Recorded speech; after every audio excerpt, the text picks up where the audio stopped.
Hallelujah. Glory to your name, O King of Kings, Lord of Lords, Abba Father. Thank you, Lord, for the blood of Jesus. Lord, thank you for washing us from our sins, redeeming us back to you through Christ Jesus. Thank you for the safe night rest, and thank you for this wonderful day that you have woke us, Lord, to experience again your love, your mercy, your forgiveness, your generosity, your blessings, your provisions, Father, and all in all, Lord. And thank you again, Lord, for the healing that we have received by the blood of Jesus. Oh, Heavenly Father, I pray and lift up this day to you. This is the day that we will rest in your presence so that we could be renewed, Father, by your word. And Father God, I also pray that you bless each one right now present in this worship center, Lord, and the families they represent. I pray for the forgiveness of sins of each one, Father God. And I pray, Lord, also for those who are still on their way, that you hasten their footsteps so that they could arrive here safely and in time to listen to your word. O Heavenly Father, use me mightily as your mouthpiece. Only your words will come out from my mouth, not my own words. And Lord, I pray for a fresh anointing. And Lord, I pray also for a new revelation. I cancel any familiarity of the word. I cancel this spirit of stupor or sleepiness. I cancel, Lord, yung mga distraction by the enemy. Lord, in the mighty name of Jesus, Lord, I declare that no weapons formed against us by the enemy shall remain and prosper. And everybody here, Lord, would be healed totally by the blood of Jesus in the name of Jesus. Thank you, Father. We bless your name. We glorify your name. In Jesus' mighty name we pray. Amen. Amen. Okay.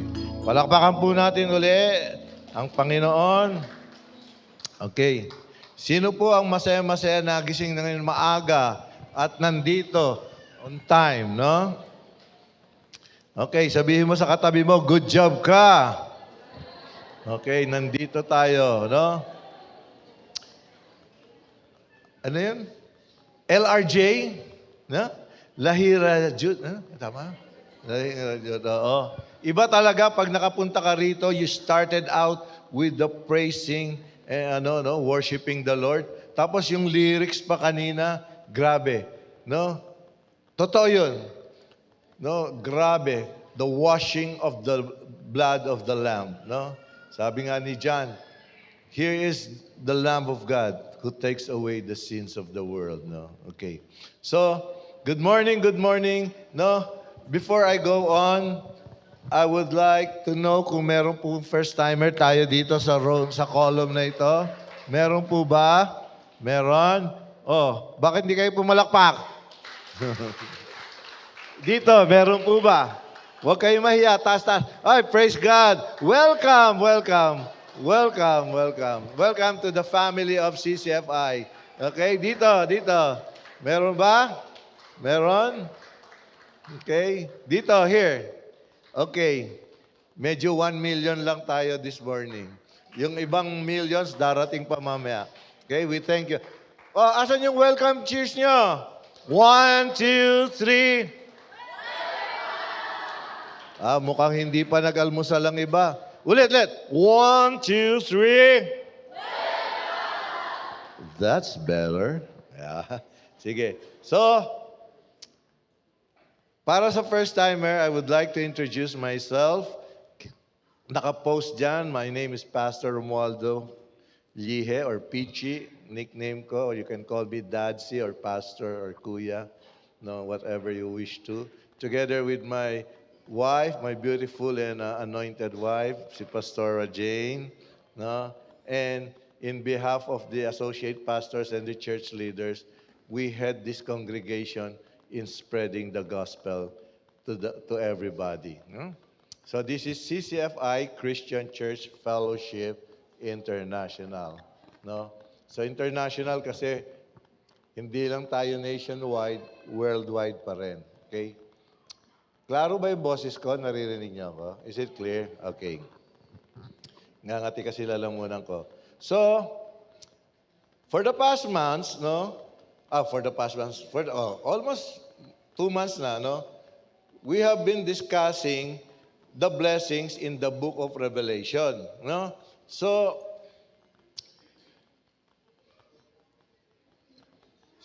the first blessing is the what? Grace of understanding. And then the next is rest and reward and watchfulness. Na-flash ka agad. Di bale, na-save yung aking 1,000. Meron sana akong papa-enumerate eh. Thank you. Okay. So sige, flash mo na ga. Okay. So, watchfulness and readiness, and then invited to the marriage feast of the Lamb, and to rule and reign with Christ, and the blessing of obedience. So these are the 6 blessings that we have received for the past weeks, no? And today, we will culminate the blessings in the book of Revelation by listening to the Word of God on the 7th blessing. And this is the title. The 7th blessing meaning the privilege of access. Grabe. The privilege of access. If you could observe, no, and remember, all the 7 blessings of Revelation sum up, no, suma total, no, sum up the many of the greatest promises and themes of the Bible, providing hope and direction for those who will worship God through the dark days of the end times. Okay? Huwag na natin muna i-consider yung end times, dark days of the end times. At the present time, meron pa rin tayong dark days, di ba? We have the days that we are so high, happy tayo. May days tayong low. Meron din tayo all throughout the week, all throughout your life, o hindi naman lifetime, siguro mga ilang years na, down ka pa rin. Darkness. Remember, there is hope in Jesus Christ, no? There is hope through Jesus Christ, no? Because God promised that. Huwag na natin antayin pa dumating ang end times kasi mas na malala pa po sa end times. Okay? So, what are the common denominators implied in these 7 blessings? It says here, all about Jesus and His heart for people. And all about hear and obey. No? Di ba? Those who have ears, let them hear. Those who obey will be blessed. No? Yun ang parating sinasabi. So, meaning, obedience leads us to worship. How can we worship God if we disobey Him? Remember, sin and holiness cannot go together. Dahil nga sa kasalanan, nalaglag ang tao eh. God wanted to have an eternal fellowship with His creation. But because of sin, nalaglag ang tao, napalayo. And because of the love of God, He sent His Son, no, to redeem us by the way of the cross. So we are back here. So I just can't understand why people will say, may faith naman ako eh. I love the Lord. Pero anong kondisyon ng heart mo? May pagbabago ba sa buhay mo? Are you obedient to the Word of God? Obedience to the Word of God will manifest in your life. There will be a change in your behavior, a change in your mindset, a change in your speaking, in your speech, a change. It's a total change, no? Sabi nga, the old man has gone, the new has come. That was when the time we received Jesus Christ as our Lord and Savior. Amen ba? So, may I request everybody now, no? Sorry. So, being obedient, we should devote our love and reverence to the soon coming King. When will the coming King come? Soon. Sabihin nyo, soon. Exact date and time? We don't know. Only the Father knows, okay? So may I request everybody to please stand as we read this key text from Revelations 22, verse 14, all together now. Blessed are those who do His commandments, that they may have the right to the tree of life and may enter through the gates into the city. Amen. Palakpakan po natin, Panginoon Diyos. Thank you, Lord.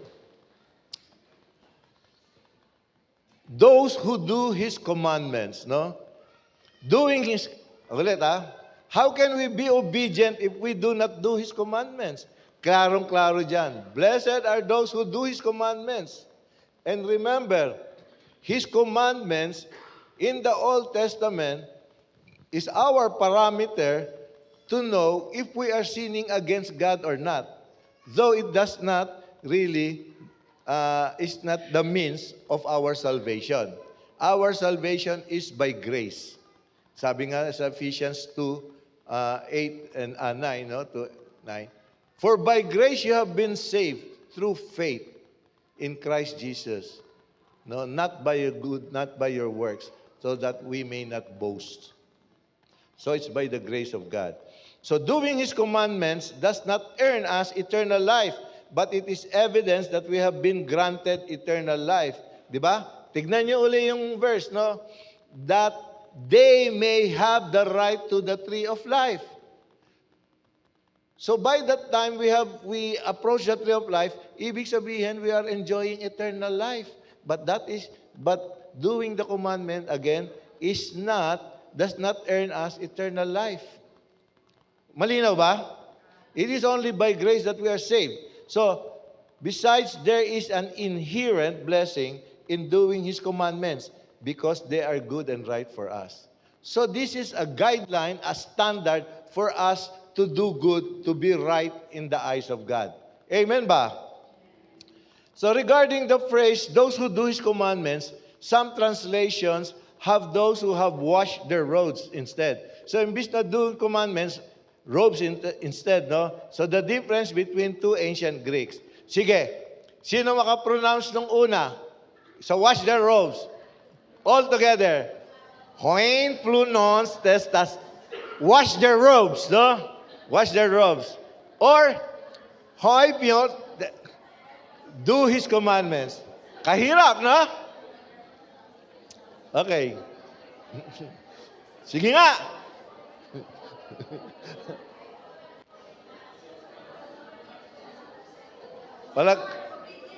Yeah. Okay.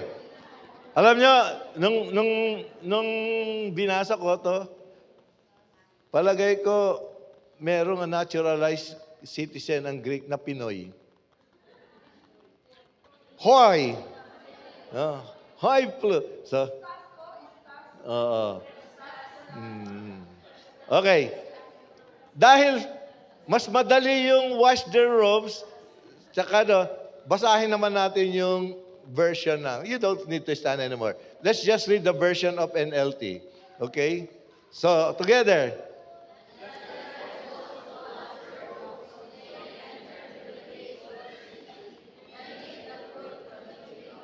Okay. So, pareho na bago lang yung who do His commandments and wash their robes, no? So, sige. The tree of life mentioned there is just like the tree of life in the Garden of Eden. Remember, sabi ni Jesus ni God kay Adam and Eve, you may enjoy everything, eat everything you wish, no? Except the fruit in the middle of the garden, the tree of life and knowledge. Ano yung fruit na yun? Ha? Hala, read your Genesis again. Walang binanggit. It's just fruit. Only fruit. Hindi sinabing apple.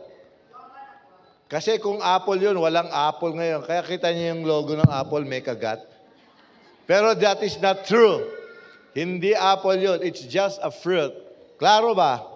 Okay, praise God. So, remember when Adam and Eve sinned, they were forbidden to eat from the tree of life because they could not have eternal life as long as they were under sin's control. Buti na lang, akala ng demonyo, nung serpent, wise siya. pinakain niya yung fruit of knowledge, hindi yung fruit of life. Di ba? So, because of that, they were driven out of the paradise, no?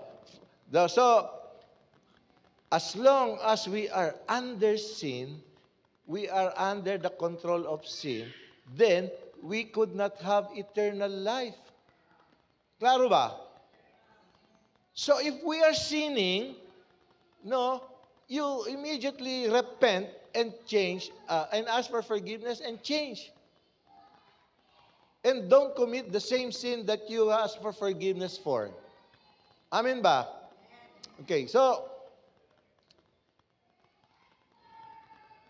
but because of the forgiveness of sin through, diba, the blood of Jesus, there will be no evil or sin in this city. Anong city yun? The new city of Jerusalem. No?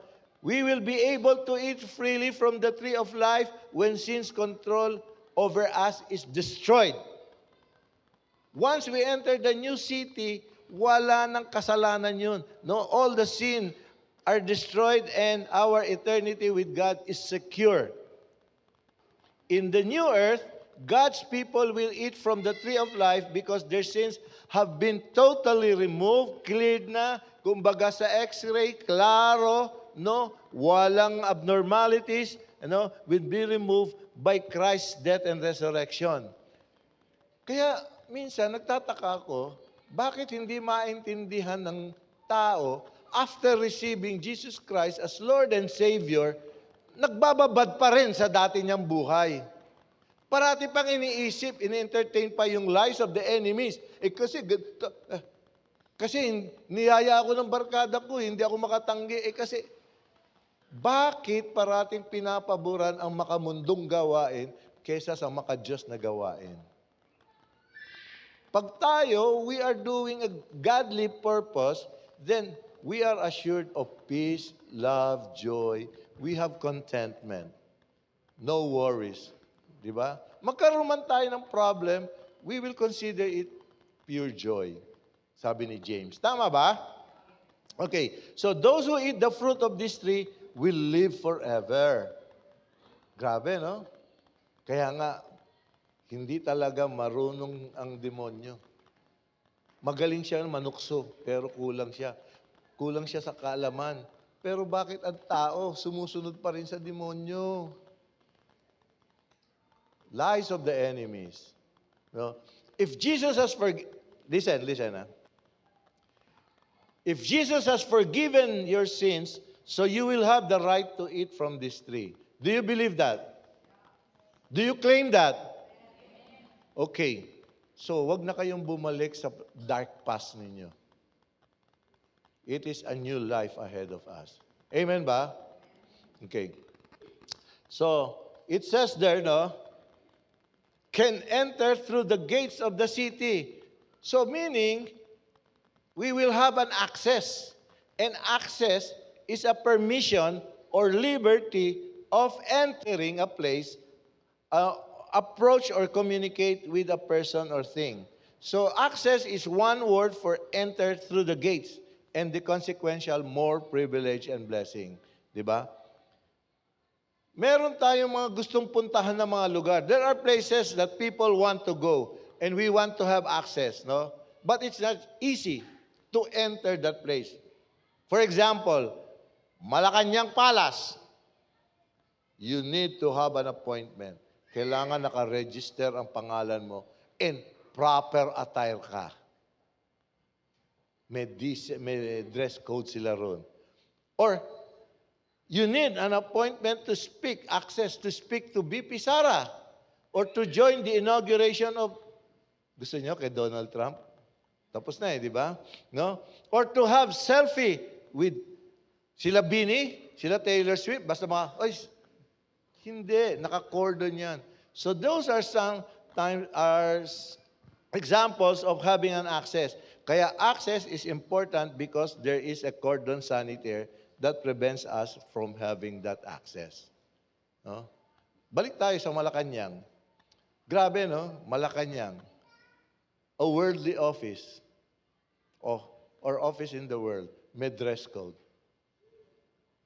Dress code, no? Pag mag-worship tayo, pag magpa-party tayo, ganda, pinakamaganda. Pag mag-worship tayo kay Lord, mag-attend ka.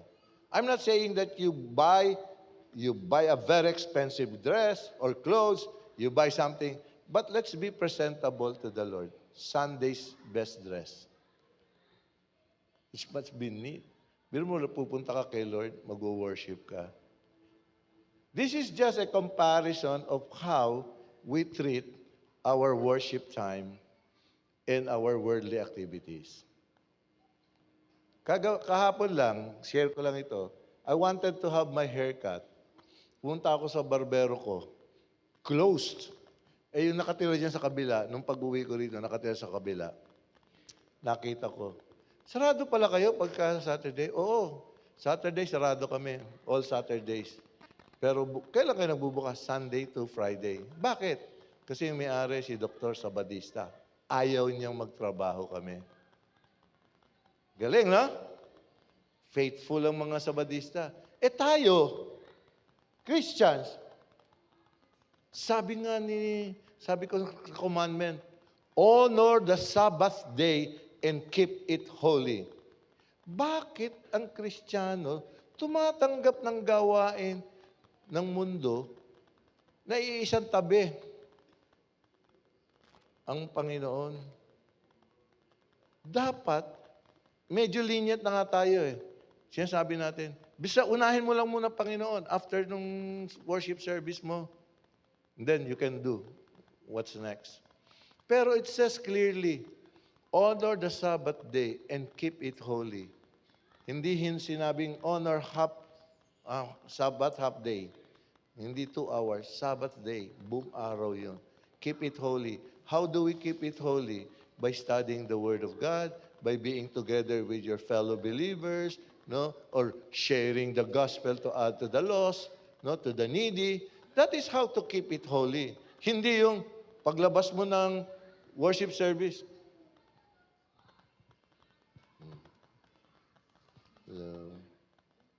It's just that's not the kind of holiness.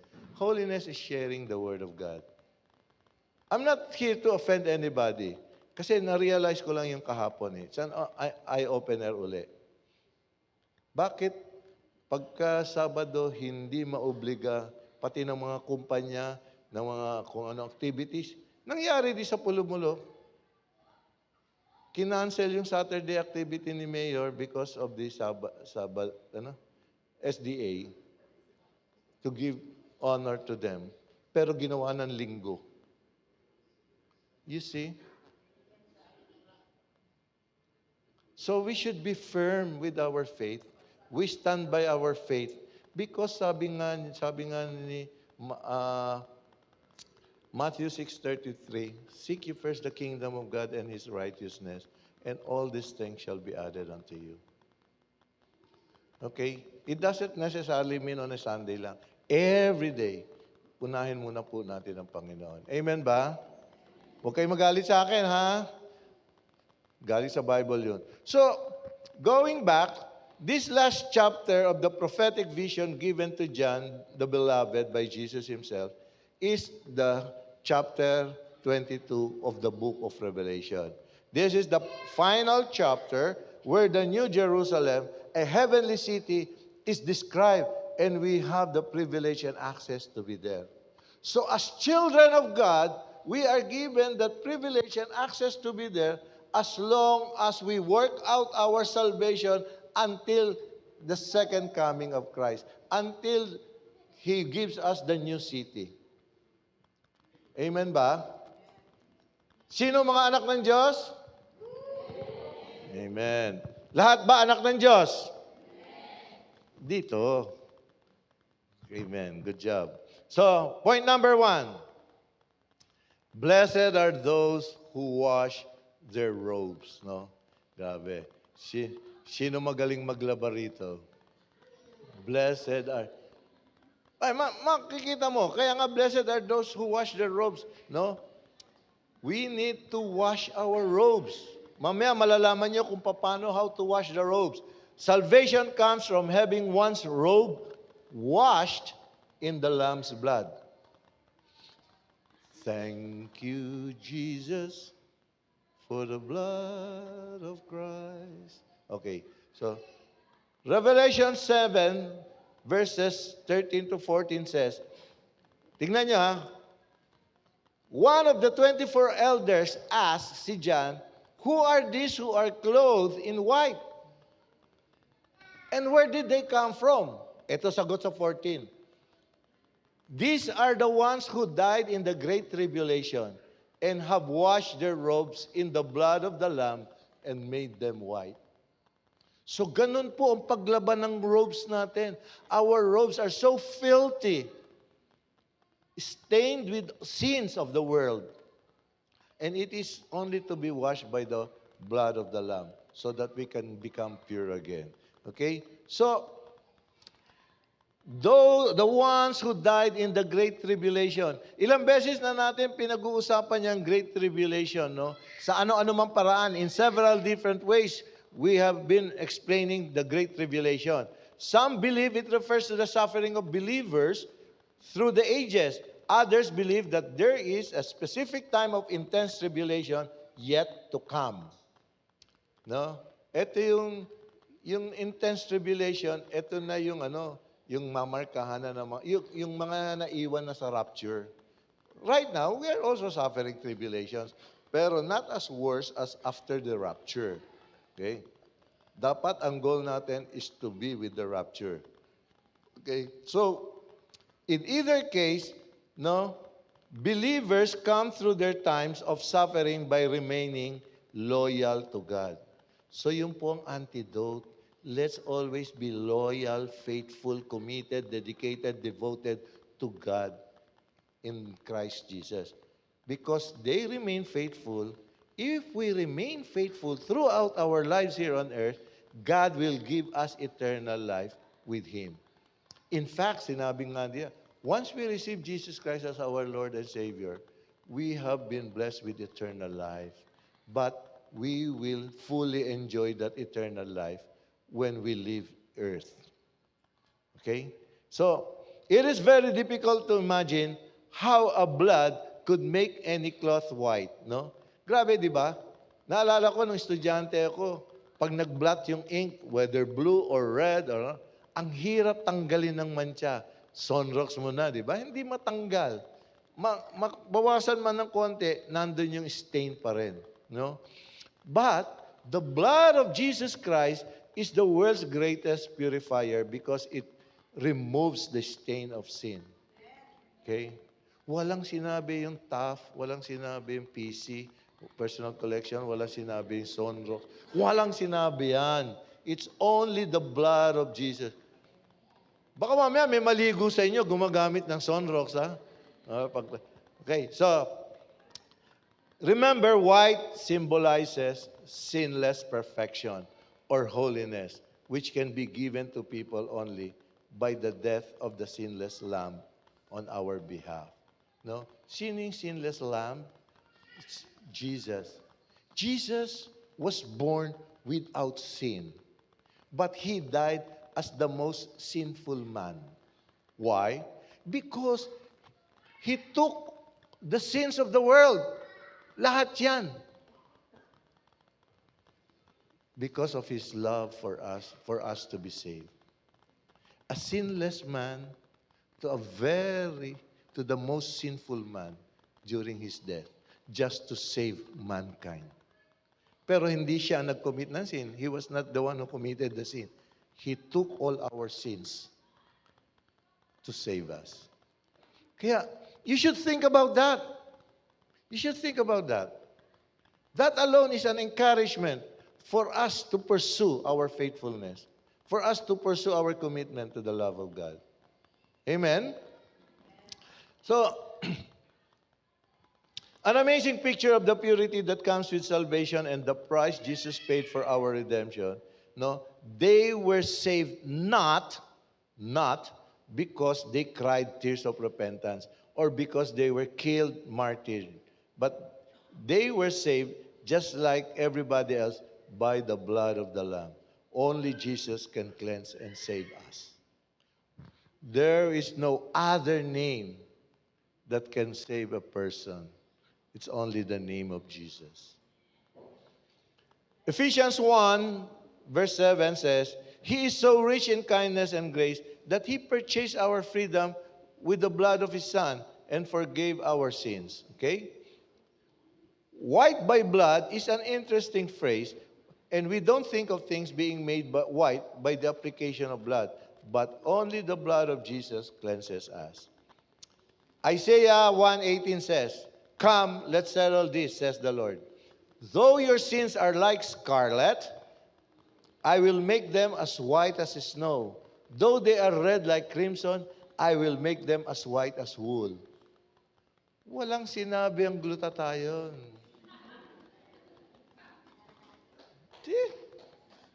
Uy, may naggugluta ron ah. Are you aware of the crimson color? No? Deep red yan, permanent dye, and its deep stain is virtually impossible to remove from clothing. Kaya, the stain of sin seems equally permanent, but God can remove sin's stain from our life as He promised to do for the Israelites. Kasama na rin tayo dun sa promise na yun. We don't have to go through life permanently soiled.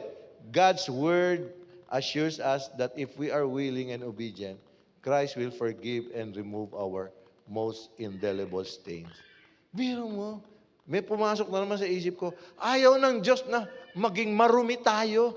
No? He doesn't want to see us dirty, soiled, no? Throughout our life.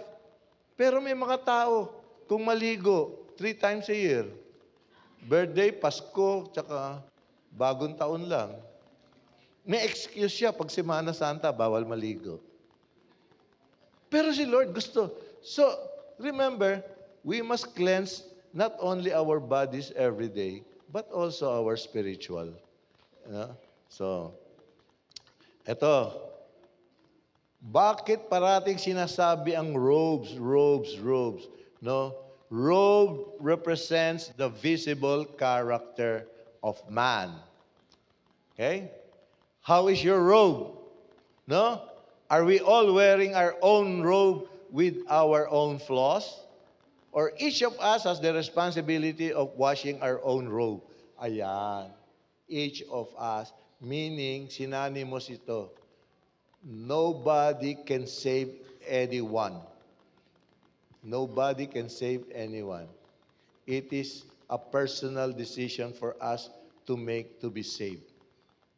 We can encourage, we can share the Word of God, but it is for that person to receive or reject the grace of salvation offered by God. Okay? So, in this context, no, those who wash their robes are those who pursue purity, righteousness, godliness in their life. Yan. See ha?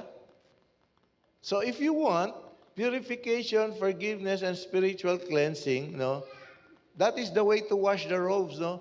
Dapat you maintain this every day as much as possible.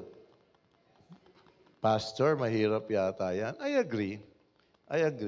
But with the help of the Holy Spirit and with the condition of your heart, the desire of your heart to be pure, to be forgiving, and to be spiritually cleansed, then the Holy Spirit will help us. Alam niyo ba, a person who has received forgiveness from God will be a forgiving person. You cannot say, or we cannot say, not anyone can say, I have been forgiven by God, but I cannot forgive myself yet or others. Sino nakapag-soinil na? Sino nakapag-soinil? Lahat. What is lesson number 4? Sino pinakamahirap patawarin? Yan. Once we have forgiven ourselves, then we can forgive others now. Okay?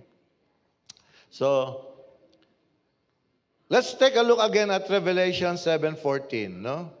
Sabi, I said to him, Sir, you are the one who knows. Then he said, these are the ones who died in the great tribulation. They have washed their robes. They have washed their robes in the blood of the Lamb and made them white. So, for the true and living church, the bride of Christ, while still on earth, waiting for Jesus' return, we are daily mindful of our purity and holiness before our holy God. So, who is mindful of this? Tayo dapat.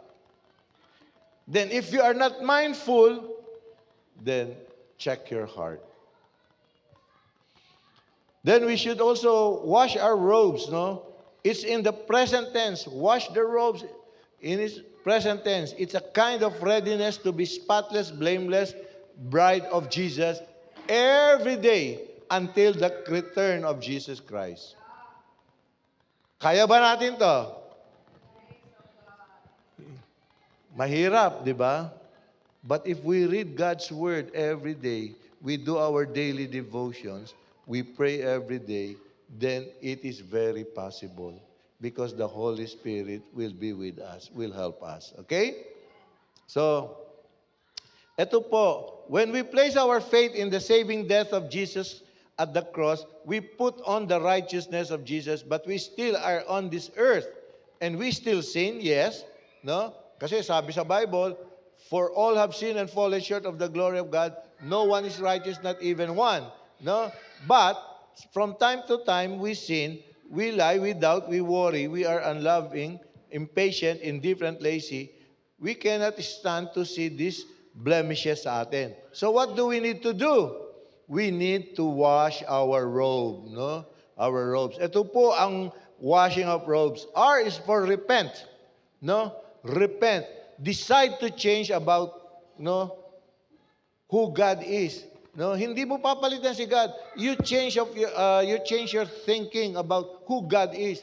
Kasi, God, nagdududa ka kung pinatawad ka nga. Nagdududa ka kung ibe-bless ka. Nagpray ka pero full of doubts ka. No? That's not the way. You must change your thinking about who God is. He is faithful. He is merciful. He is loving. He is forgiving. He is a great provider. All that you ask from Him, as long as you do your godly purpose. And as long as what you ever ask is according to His will, it will be given. No? He is holy, so we must be holy. And then open our hearts to Jesus. Confess every sin. No unconfessed or hidden sin. Believe always in God's promise of forgiveness. Yan, sinabi. Never doubt His faithfulness. He is always true to His promises. His word is sure. Not only promises, and He will also do what He has warned us. He keeps His promises and fulfills His warning. No? So, ganun ang Diyos. No? And then enjoy the freedom of unhindered fellowship with Jesus and the transformative power of the Holy Spirit as we pursue holiness, godliness, and purity. So that is washing our robe. Okay? So when we sin, the fellowship with God is hindered and we can't live a powerful and victorious life. No? Nireceive ko na si Jesus as my Lord and Savior. Pero kung nireceive ko, bakit ganito pa ako? No? Bakit ganito ako? Sa service, antukin ako, nakakatulog ako. Tingnan mo katabi mo. Gising na gising ba? So, tapos, hindi ako faithful sa devotions ko, sa prayer life ko. No? Hindi ako regular, faithful sa LG. So, no, let's think about that. No? Let's think about that. All we need to do is wash our robe, let our character be changed and purified by the blood of Jesus. 1 John chapter 1, verses 7 to 10 says, but if we are living in the light as God is in the light, then we have fellowship with each other, and the blood of Jesus, His Son, cleanses us from all sin. Okay, if we claim we have no sin, we are only fooling ourselves and not living the truth. Sino walang kasalanan dito? If we claim, quiet walang gustong umamin. If we claim we have not sinned, no, we are only fooling ourselves and not living in the truth. But if we confess our sins to Him, He is faithful and just to forgive us our sins and to cleanse us from all wickedness. And if we claim we have not sinned, we are calling God a liar and showing that His word has no place in our hearts. Oh. So grabe, no? So, true confession involves a commitment not to continue in sin. No? Pero pastor, sabi mo, but you told us a while ago that we will sin as long as we're living here. Yes, but no unconfessed sin, no intentional sin. Unintentional sin. There is, you did not intend to do it, but later on, you realize you have sinned. We just confess. No? We wouldn't be genuinely confessing our sins to God if we plan to commit them again and again and just wanted temporary forgiveness. Sino hanggang ngayon ang may lust of the flesh, nanonood pa ng mga porn pictures? Okay? Extramarital relationship, destroying a family.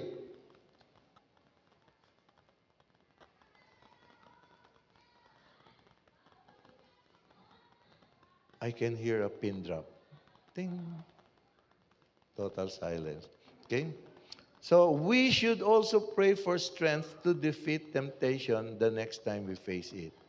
No? So if God has forgiven us our sins because of Christ's death, why must we confess our sins? No? Why? Bakit pinatawad na tayo? Why must... Okay. In admitting our sins and receiving Christ's cleansing, we are agreeing, next slide please, we are agreeing with God, no, that our sin truly is sin and that we are willing to turn from it. Ensuring that we don't conceal our sins from Him and consequently from ourselves, and recognizing our tendency to sin and relying on His power to overcome. Listen, guys, if you realize that you have committed sin unintentionally, no, then you realized it, and then you just take it for granted. I did not do it intentionally, hindi ko sinasadya, okay lang yon. Beware. Mamamanhid ang puso nyo. No? You will get used again to sinning and sinning without confessing. And then you will have this heart condition uli. That is not a heart of God. Okay? So once you realize you have sinned, immediately confess. Okay? Alam nyo, the more we grow with Christ, the more spiritually, the more we grow older, the more we should become aware of all the sins we have committed every day. If you are not aware, that means ang growth mo is staggered or naging stagnant. Because we should be aware, oh, I have sinned against my Lord. Oh, ganyan. So the more matured we become spiritually, the more we are aware of the many sins we commit every day. And what are those? Simple. You don't need to kill, you don't need to steal. No?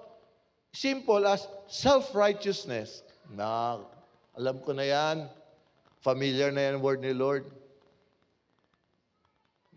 Or, ako naman, kundi dahil sa akin, strength, hindi naman magagawa, kundi dahil sa aking utak. Self-entitlement. Ako nagpagaling dyan. I cured him. I prayed for him. I healed him through my prayers.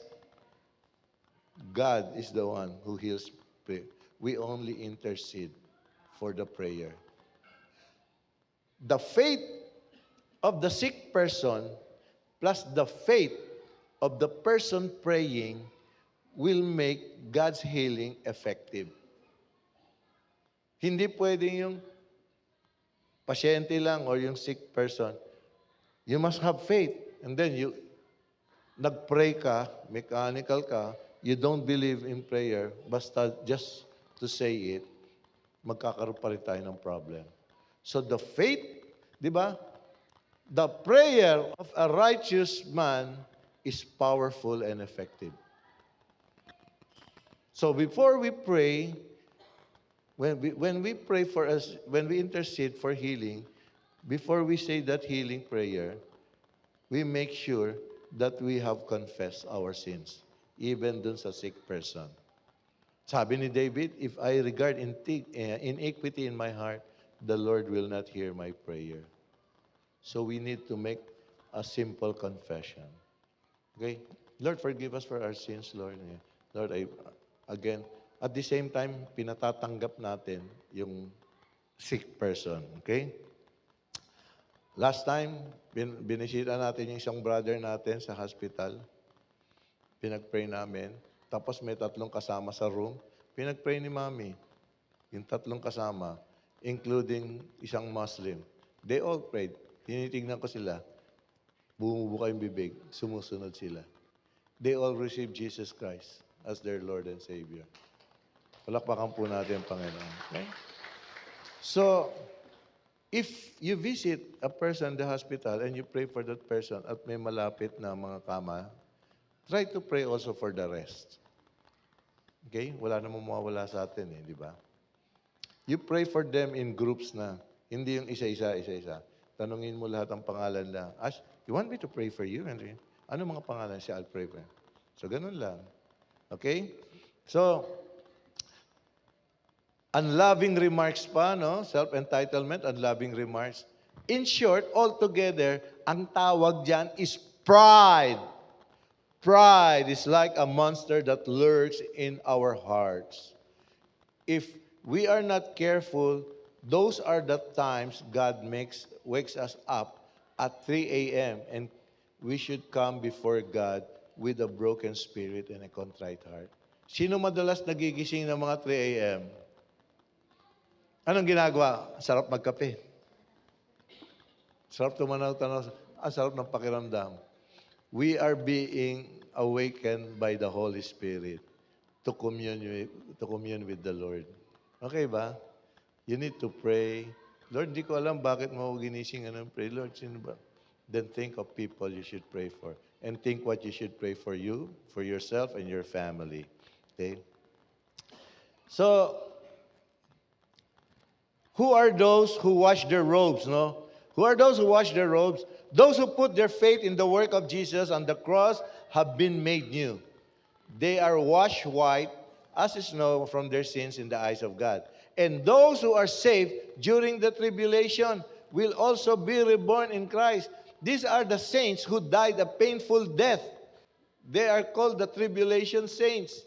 Hindi sila nasama sa rapture because they don't believe what we are sharing. They don't believe in Jesus. It's not that they don't believe. They don't accept Jesus. They reject Jesus. They reject the Word of God. After the rapture, they will realize that what we are sharing to them is true. And then these are the people who avoided or rejected the mark of the 666. Sila yon, no? Sabing ganyan, di ba? No? Sabi sa Revelation 7:14 again, these are the ones who died in the great tribulation. So, what's your decision? To die in the great tribulation?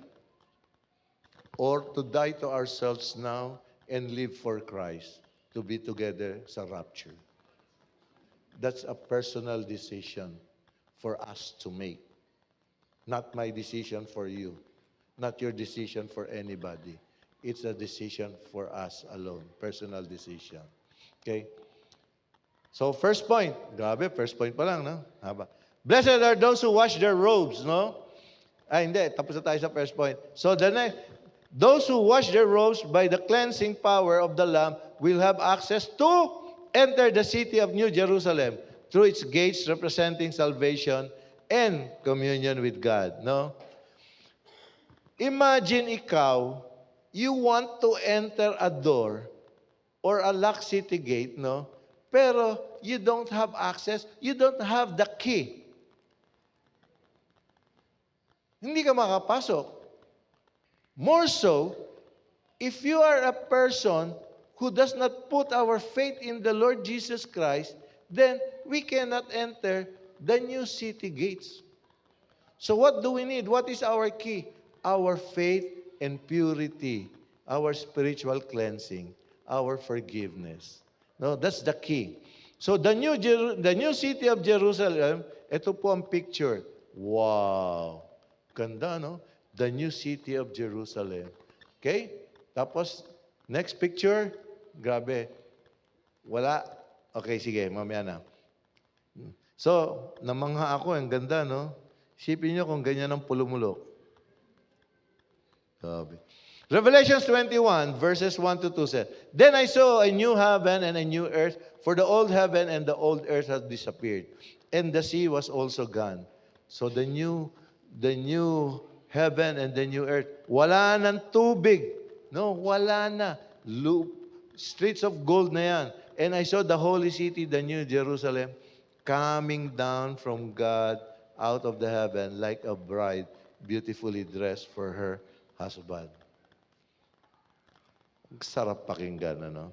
So, everything will perish. What a blessing and privilege of entering the heavenly city. Gusto niyo ba pumasok sa heavenly city? Okay. Philippians 3:20-21 says, We are citizens of heaven, where the Lord Jesus Christ lives, and we are eagerly waiting for Him to return as our Savior. He will take our weak mortal bodies and change them into glorious bodies like His own, using the same power with which He will bring everything under His control. Alam mo, this reminds me of yung scripture na sinashare ko pag funeral service. Sa John chapter 14, Don't let your hearts be troubled. For in my Father's house are many mansions. If it were not true, I would not have told you. No. Then I will go and get you, and you will be with me together. Siya mismo ang susundo sa atin. And na-experience namin yan sa mga dying na anak ng Diyos. Jesus, Jesus. Si Mami Edith lang. Last, Jesus. Nandun sila. Sinusundo sila. May bright lights. And it is true. Jesus will come and take us. He personally. And He will, where He is, there we will be. Meditate on that kung hindi kayo ma-encourage to live a holy life, spiritually cleansed life. Okay? So, this is the privilege of our heavenly citizenship. We may have lots of citizenship, no? Ako ngayon, dual citizenship. Filipino, senior, pangatlo yung heaven. Okay? So nothing compares to this being citizens of heaven. So we are just pilgrims here, no? Passing lang tayo. And this is the privilege of every believer, no? Take note. Our names, no, went into the book of New Jerusalem citizenship the day we received Christ. Diba? Dito nga, diba, dati ako taga Manila. Paglipat ko rito, mag-register ako para makaboto rito. Tapos, sa Jensan. Tapos lumipat dito, nag-register kami. Ito, when we receive Christ Jesus, our names are already registered in the New Jerusalem citizenship. Meaning our names are in the book of life. Okay? So our birth certificates, no? Our new spiritual birth certificates made out for us that very day, and nothing is going to alter it. What is that very day? The day we receive Christ Jesus as our Lord and Savior. Kaya wag na kayo magduda pa. Anak ba ako ng Diyos? Sa langit ba tuloy ko? Huwag na kayo magduda. By faith, receive it. And then, live a changed life. Okay? Praise Jesus for that. Okay? Palakpakan po natin, Panginoon. Then, pagpunta natin doon, all we could say, how beautiful heaven is. No? How beautiful heaven must be. So, how many of you have been to beautiful cities? No? Grabe. Kala nyo, daliri lang ang minamanicure. Sa mga beautiful cities, they have manicured lawns and gardens.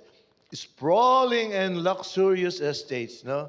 Punta ka nga sa ano ba pinakamagandang estates dito? Wala, sa Manila, ang dami. Forbes, Ayala Alabang, Dasmariñas Village, kadami, no? Wala pa sa ibang bansa.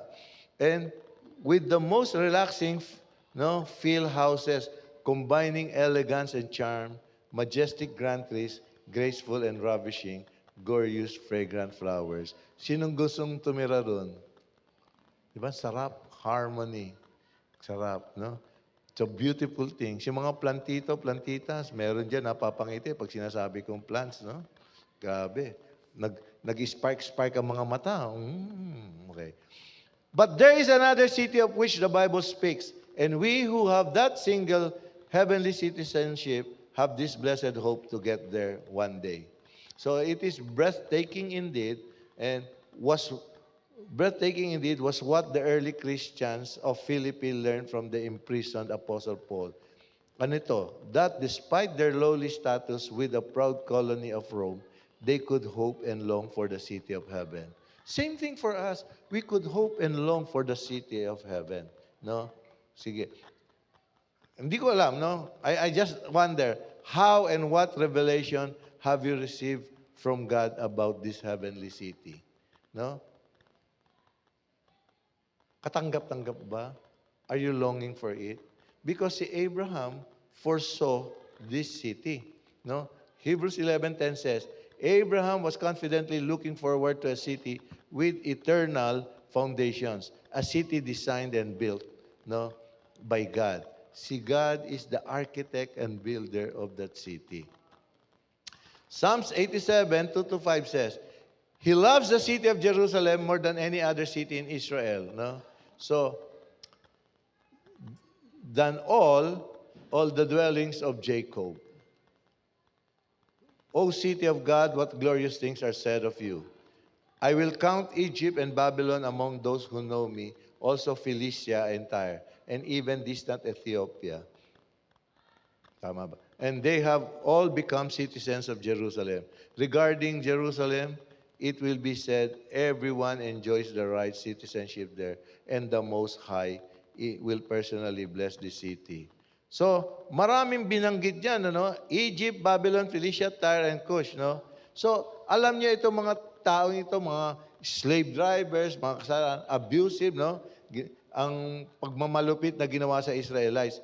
Pero si God, lahat ng mga taong yun, as long as they repented, no, and turned to God, they will be enjoying. The honor of living there will be granted to all whose names are recorded in the Lamb's book of life. So it is God's grace that forms and sustains this wonderful community. Okay? Kaya nyo pa ba mag-refuse kay God? Hebrews 11:16 says, well, but they were looking for a better place, a heavenly homeland. That is why God is not ashamed to be called their God, for He has prepared a city for them. Mahiya pa ba kayong tawagin si God your God? Hindi na dapat, ano? You know, going back dun sa Egypt, Babylon, Philistia, Tyre, and Cush, no? One of the many prophecies that God would draw into heavenly citizenship from people from the most improbable, unlikely backgrounds were prophesied in the Old Testament. Kaya wag po kayong malungkot kung galing kayo sa magulong generation. You can start with it right now. From you. You break that generational curse. Diba? Who are the first-time Christians, generation Christians? Okay. Ang mga first-generation Christians, sila ang kauna-unahan sa family nila, sa angkan nila. No? Kung hindi man sa angkan, sa immediate family mo, tumanggap kay Jesus Christ as Lord and Savior and follow Jesus Christ all throughout their lives. If you are that person, that means you are already breaking the curse brought about by our mga ninuno natin, mga ancestors. Okay? So, this is what St. Augustine said. There will be an end to every earthly kingdom We learn from Scripture that there is a city of God, of which we yearn with a divinely inspired affection to be citizens. So the city that is from above, miski si Paul, no, with all glorious expectation, said in Philippians 3:20, we are citizens of heaven where the Lord Jesus Christ lives, and we are eagerly waiting for Him to return as our Savior. No? At that time, ang Savior ng mga tao, ang kinikilala nila si Savior was connected to Caesar. Di ba? That was the time that Romans ruled the places. And si Caesar ang kinikilala ng Savior. But this Savior, our Savior, is from the heavenly city. And that is Jesus Christ. That's why we say, our Lord and Savior. Take note, Jesus is not just our Savior. He is our Lord, first and foremost. So He must lord over our lives. We must obey Him. We must follow Him. Amen? Okay. So, Revelations 19:3, and again their voices rang out, praise the Lord, the smoke from that city ascends forever. No? So anong ibig sabihin nito? With the returning of on His way, no, how will He find us? In our waiting, we are to be unwavering and consistently living as a witness of this dying world. If we don't do it, nobody else will. We are living witnesses about this hope in Christ, our hope of glory. So, that is what waiting for the coming Savior can mean to us, whose citizenship is in heaven. We live in the freedom of the city from above. So the Savior we await will return historically, bodily, visibly, and universally to usher in the eternal kingdom. As the saints of God finally stand over the grave of smoking Babylon. Yun po, the smoke from that city ascends for it. That city is the Babylon, no, na sinira ng Panginoon Diyos.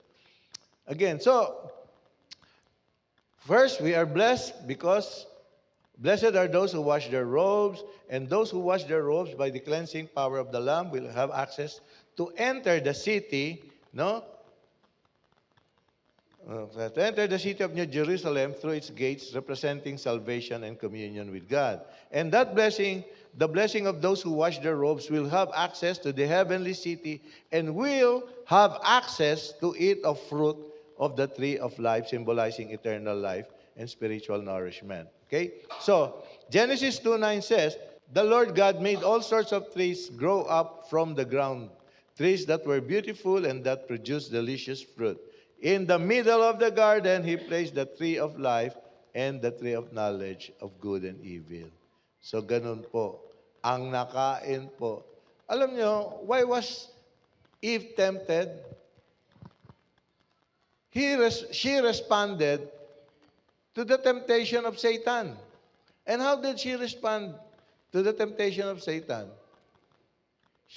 She paid attention. She gave Satan the chance to be accommodated by her. Eh kung inisnab niya yun, wala. So, they talk, pinakita yung apple, she stared at the apple, pinag-isip-isipan niya, naglaro, and then habang nakatingin siya, the desire developed, the desire to eat the apple. So that is sin. The fruit. Hindi, tinitingnan ko lang kung nakikinig kayo. Good job. The fruit. At least may isang nakikinig. Kayo, hindi kayo nag-react. Okay. Thank you, Holy Spirit.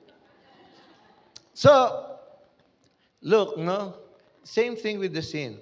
If we are being tempted, we have not committed any sin yet. Reject it. Don't pay attention. But once you entertain that sin and committed that sin, that's the time you have committed sin. You know. Ha? Ano? Hindi ko maintindihan. Okay. Revelation 2:7 says, anyone with ears to hear must listen to the Spirit and understand what He is saying to the churches. To everyone who is victorious, I will give fruit from the tree of life in the paradise of God. Sino rito may tenga? Who has ears? So you don't have any excuse not to listen To the Holy Spirit.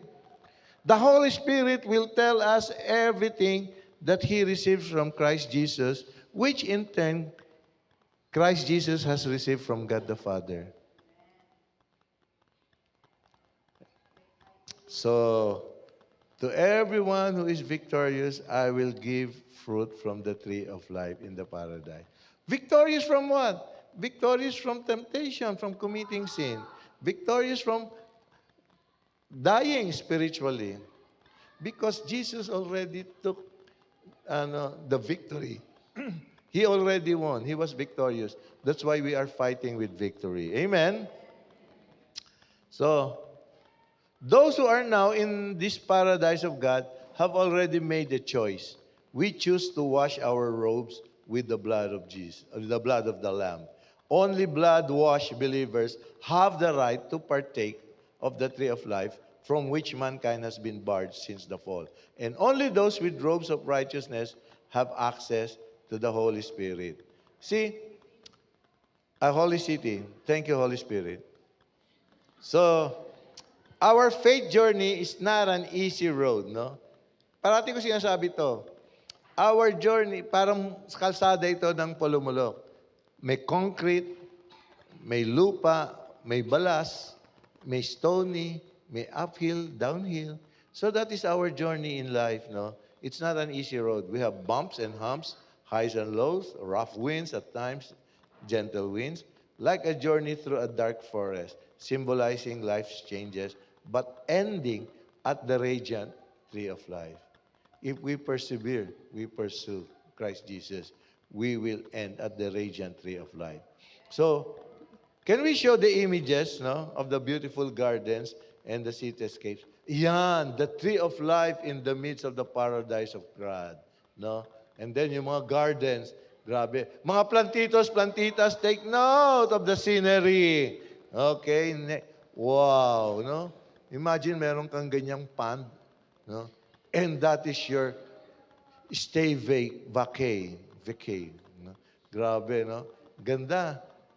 Parang ano yan, parang ginaya sa atin yan, yung talisay yan, yung sa gilid. Paglaki, ganyan. Okay, see? Grabe. How beautiful it is, no? So the tree of life in the midst of the paradise of God. Everything in heaven is eternal, no? Mga plantitos, plantitas, hindi na matutuyo at malalanta mga tanim. Hindi na according to seasons of drought or unfruitfulness. No more decay and dryness, and there will always be fruit for all times. All season na yan. Okay? So, all flowers and plants will no longer wither. Fresh all day yan. No, not like sa nangyayari ngayon. Here today, gone tomorrow, but it will be forever blooming. Take dyan, fresh today. Tomorrow, wala na, lantana. Di ba? So, the plants, ngayon, what do we do? Mga plantitos, you need to repot the plants. Palipat-lipat yan. Transfer location. O baka wala ng araw, dalhin mo sa araw. Pag umuulan, nasa shade. EJ, dalhin sa ulanan. Yan, okay. Hindi na ulanan, magbubo. So, hindi na rin tayo mower. Ha? No need to trim the grasses or pull the weeds. So, even our mansion is eternal. No need to clean up, repaint, vacuum, refurbish. Oh, look at our may guba-guba na. I-refurbish pa natin. Pero sa heaven, wala na. So, palakpakan natin Diyos. Now, we only know in part, but one day, face to face with God, everything else will be complete and eternal. Okay? 1 Corinthians 2, verse 9 says, that is what the scriptures mean when they say, no eyes has seen, no ear has heard, no mind has imagined what God has prepared for those who love Him. Grabe, no? See? Grabe ang preparation. If it were not true, I would have not told you. I will come and take you. You will be where I am. Grabe. So, see, the scriptures refers to the great plan of God to save mankind. People at that time never saw and heard his teachings. They never imagined who Jesus really was. And that is why they crucified him. Have we crucified Jesus today or the past days? Are we crucifying Jesus? Every time we sin, every time we disobey Jesus, we are crucifying him again. Remember that, okay?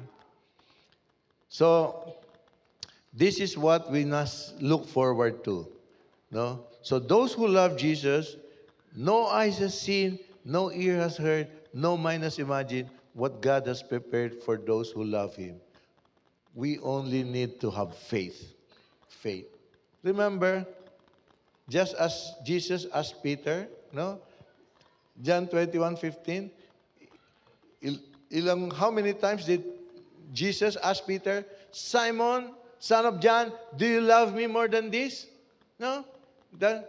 Yes, then feed my sheep. Simon, 3 times. And every time Simon Peter answers yes, the next time sabi ni, take care of my sheep. Simon, feed my sheep. Alam nyo, as leaders or disciplers, network leaders or life group leaders, ask yourself this question. Do I love Jesus? Then I must feed his lambs. Do I love Jesus? I must take care of his sheep. Do I love Jesus? I must feed his sheep. So the people entrusted to us by Jesus to be our disciples, disciple ni Jesus yan, who were entrusted to us, then we should take good care of this sheep. Leaders, kung kulang pa ang pag-iingat ninyo sa sheep, it is time to change that mindset, to change that attitude. And sheep, you must know the voice of your leader. You must follow your leader. You must obey your leader. Because your leader, you being the sheep and your leader being the pastor, he will bring you to the beautiful pasture land. Hindi kayo magugutom. Okay? What does Jesus mean, man? Do you love me more than this? On the earlier part, in John 21:6, that was the time, Jesus told Peter, throw out your net on the right-hand side of the boat and you'll get some. So, meaning, can we really say we are willing to prioritize God than all these worldly things, no? So, ano itong mga worldly things nito kay Peter? This was the time yung fishing niya, yung tao niya, no? So, it's not easy. Eve was lured away in a perfect place. She was tempted to eat the fruit of the forbidden tree, of the knowledge of good and evil. And it is also a choice to love Jesus more than anything in this world. So, si Peter, all he was thinking was about his person, his business, ganyan. After knowing Christ for a long time, no? For quite a time. Pero nung na-crucify si Christ, namatay, pagbalik, nalungkot siya. Parang nag-collapse ang kanyang mundo. Naging questionable ang faith niya. Okay? So, by God's grace and mercy, we all must choose Jesus. Can we do that? Salamat sa konting sumagot. Tama mo, baka kaya hindi nakasagot yung katabi mo, baka bagsak na yung tuka. Baka lagyan mo ng konting dito, baka magka-stiff neck. Okay.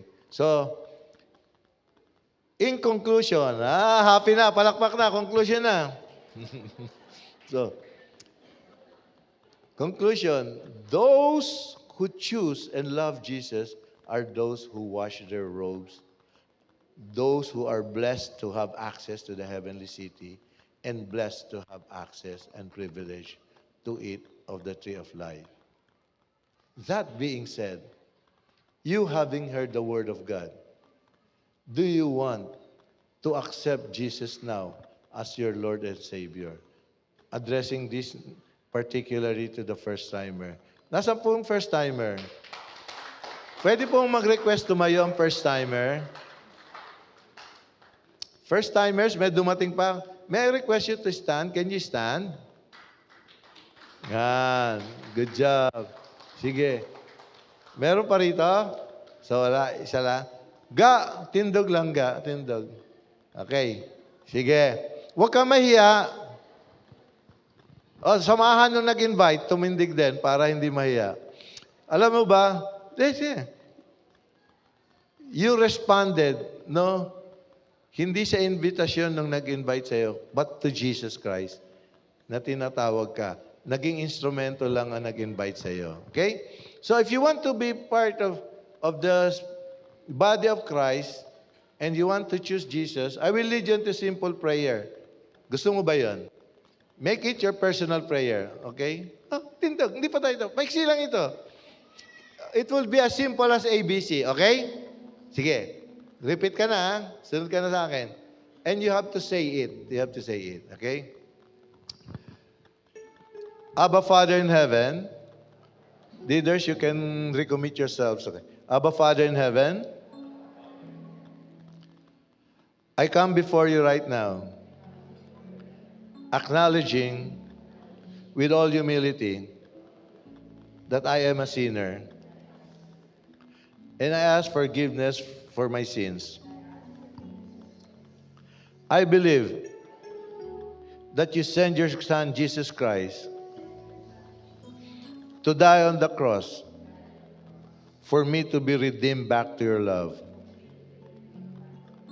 And I believe that Jesus Christ is the way, the truth, and the life. And I cannot come to you, Father, except through Him. Because of that, I now confess that Jesus Christ will be my Lord and my Savior from this day on until He returns. Thank you for your love, Father. Thank you for your forgiveness. Thank you for your mercy. This I pray in the mighty name of Jesus, my Lord and Savior. Amen and amen. Palakpakan po natin. You may now sit down. Okay. Now, we encourage you to be part of the spiritual family of CCFI. No? So, read the Bible. Kung wala kang Bible, ask the person who invited you. Okay? So, the book of Revelation reveals the judgment awaiting our sinful world, and it reveals completion of God's plan to bring salvation to the world. So, as believers in Christ, no, we can take away two important lessons from this book. God will one day bring an end to the evil in the world and fulfill His wonderful promises to eternal life for those who follow Him. Second, we are called to tell everyone the good news of Christ so that they may take part in His promises and be spared from the judgment awaiting the unrepentant. Two questions. How can you deepen your relationship with Christ, the source of eternal life? And what steps can you take to prioritize purity in your daily life? Thank you, Father. Thank you for your word. Thank you, Lord, for revealing to us again that our robes are filthy and that we need to wash our robes every day so that we can have access to the new city and eat the fruit of life. Father, as we still are living in this earth and waiting for your coming, Lord, I pray that the Holy Spirit will guide us, Lord, and will help us, Lord, mature spiritually. I cancel all the attacks of the enemies. I cancel all the lies of the enemies. I cancel all the weapons formed by the enemies in the name of Jesus. And those weapons will not prosper and remain, Father God. And I apply the blood of Jesus on everyone here for our safety, for our protection, Lord, and for our purity, Father God. And I pray this in the mighty name of Jesus. Amen and amen. God bless you all.